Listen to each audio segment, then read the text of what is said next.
गरुडेश्वरास आले. येथेच त्यांनी नित्य वास केला. पुन्हा अतिसाराचा त्रास उद्भवला. दत्तप्रभूंना स्वामींनी विनवणी केली, मूर्तीची व्यवस्था काय? तेव्हा प्रभू म्हणाले, आमची वस्ती आता येथेच. स्वामींनी औषध घेणे बंद केले आणि सर्व भक्तांना उपदेशाचे सार सांगितले.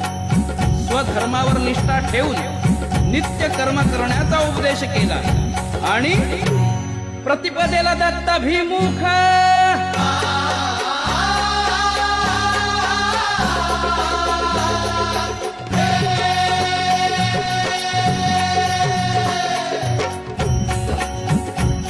प्रतिपदेला दत्ताभिमुख आषाढी मास पाहती दत्त दिगंबरास. आज्ञा झाली स्वामींची देहत्याग करण्याशी. देहत्यागे गरुडेश्वराशी परिचैतन्य रूपे वसती. अजूनही दर्शन देती जी जी जी जी.